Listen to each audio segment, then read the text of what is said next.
Já temos entrevistada na ponta da linha Isabel Mega. Vamos conversar aqui nos bastidores do Poder com a deputada federal Adriana Ventura, do Novo aqui de São Paulo, que é presidente da Frente Parlamentar pela Ética contra a Corrupção. Deputada, um prazer em tê-la. Muito obrigado por nos atender. É um prazer falar novamente com vocês dos bastidores do Poder. Boa tarde, Yuri. Boa tarde, Isabel. E feliz dia do rádio para vocês. Muito obrigado. Muito obrigada, deputada. Bom, vocês estão aí numa articulação que tem se acentuado nas últimas semanas, né, deputada, para que se volte a tocar em um tema essencial nas discussões aí no Legislativo, que é o tema da retomada daquela proposta de emenda à Constituição sobre a condenação após segunda instância. Depois desse apelo que foi feito nessa semana, apelo junto, inclusive, ao presidente da Câmara, Rodrigo Maia, vocês tiveram alguma sinalização de que pelo menos a comissão vai voltar a funcionar, deputada? Então, ainda não há uma sinalização clara, né? Logo que o relatório foi protocolado pelo relator, né? No mesmo dia foi solicitado já pelo presidente da comissão especial, que é o deputado Marcelo Ramos, pelo relator, que é o deputado Fábio Tradi, e pelo autor da PEC 199, que é o deputado Alex Manente, que a comissão especial voltasse para que o relatório pudesse ser lido, discutido e votado, né, para depois ser levado para plenário. Isso ainda não aconteceu. O que aconteceu que também esta semana nós reiteramos o pedido pela Frente Ética contra a Corrupção, a gente solicitou, juntamente também com o presidente, foram 5 pessoas que assinaram, eu como presidente da Frente contra a Corrupção, o autor, o relator e o presidente da comissão especial, que eu já citei, e também o vice-presidente da Frente Parlamentar a favor da prisão segunda instância, que é o deputado Marcel Van Hatten, já que o presidente é o senador Álvaro Dias, que está no Senado.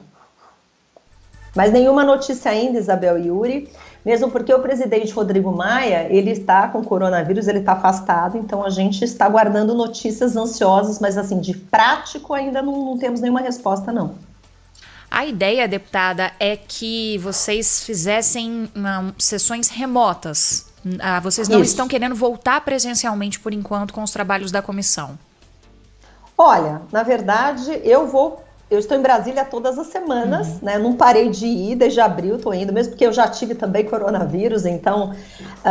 e os deputados em questão, o que acontece? Para você montar uma comissão, ela tem que funcionar remoto, porque tem pessoas que ainda não estão indo. A Câmara dos Deputados não está funcionando de uma forma normal, né? Muitas pessoas estão trabalhando em casa, à distância. Nós estamos votando, né, mesmo as sessões do plenário pelo sistema remoto. Poucos parlamentares estão indo assiduamente a Brasília. Eles estão ficando nas suas bases.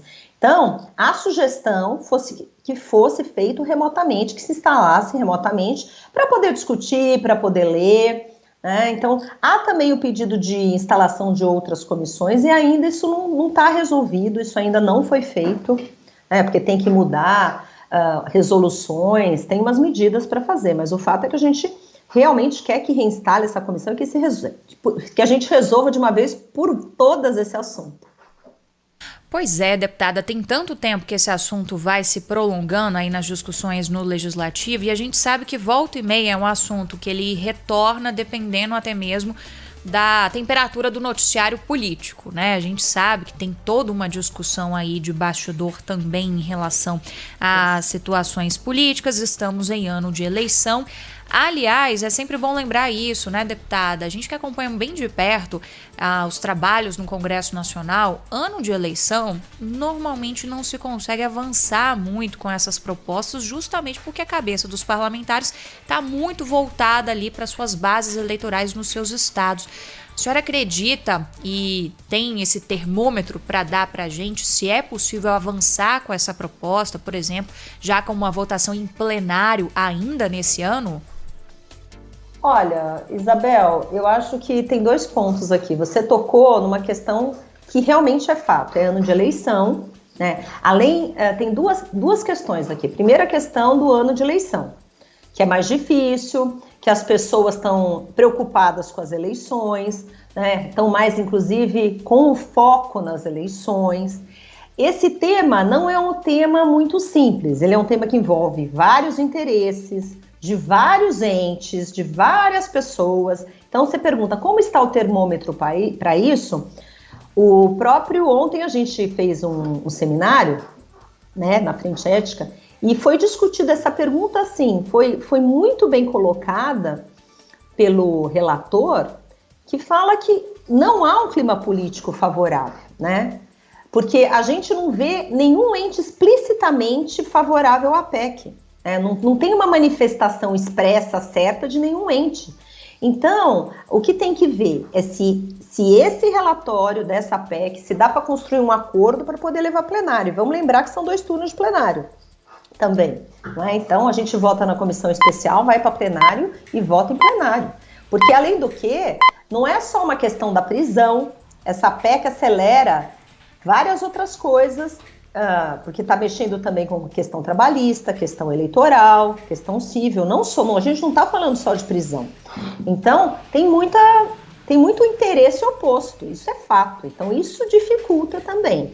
Mas o que está sendo feito? A gente fez o evento, a gente está pedindo para o presidente Rodrigo Maia pautar, porque a gente sabe que isso é um pleito que está rodando há muito tempo.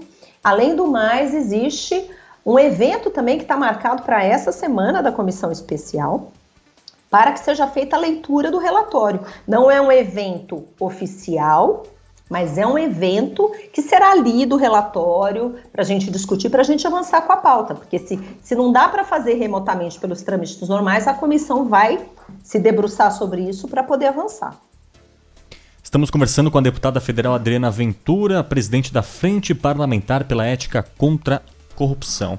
Deputada, você falou agora sobre eventos, inclusive hoje teve um aí também, né, sobre a questão para discussão do fim do foro privilegiado. Querendo ou não, os assuntos podem até se interligar um pouco, né? Também é o que defende a Frente Parlamentar, o fim do foro privilegiado? Sim, com toda certeza. Semana que vem temos um evento no dia 1º de outubro, na Câmara, que vai falar da PEC 333, que é a que fala do foro privilegiado. E a discussão, a gente tem o senador Álvaro Dias, não é? O ex-ministro Moro também, nós temos também o Alfonso Guisa e o Roberto Oliviano representando o Instituto Não Aceito Corrupção. Então é uma discussão que vai acontecer na próxima quinta, também para trazer esse assunto à tona de novo, né? Porque a gente já discutiu bastante, a gente já pediu para pautar, inclusive foi o primeiro ato da Frente contra a Corrupção, foi até residência oficial, com os membros, né, com a diretoria da frente, pedir que fosse pautado, porque é um assunto que está parado há anos, só esperando ser pautado, está pronto, porque ele já foi aprovado na comissão especial da Câmara dos Deputados e só está aguardando o plenário. Então, também é uma discussão que a gente precisa trazer e está batalhando para isso. E agora que a gente consegue fazer eventos e seminários, a gente está puxando todos esses assuntos, Yuri. Pois é, puxando todos esses assuntos, é importante fazer barulho, né, deputada? Sobretudo para chamar a atenção da opinião pública. Agora, já fiz a mesma pergunta em relação à segunda instância. E em relação ao foro privilegiado, esse barulho está agitando internamente os bastidores aí no Congresso Nacional para que se paute? Porque pautar o guardião da pauta é o presidente Rodrigo Maia, né? Ele, na prática, precisa ser convencido, precisa ter uma articulação para que ele faça isso. Se tem alguma sinalização em relação ao foro privilegiado? Olha, em relação ao foro privilegiado, eu sempre faço a seguinte ponderação. Quando o primeiro ato, eu falei que o primeiro ato da frente foi ir lá na residência. Isso foi em fevereiro de 2019. Ao longo do ano passado, tentou-se construir um acordo com os líderes, porque o presidente Rodrigo Maia, ele é o dono da pauta, ele que pauta, e de acordo com a vontade dos líderes, certo? Então, os líderes fazem ali um acordo que vai para a pauta, que não vai, e ele pauta. O que eu queria dizer com isso? Não chegamos a esse acordo.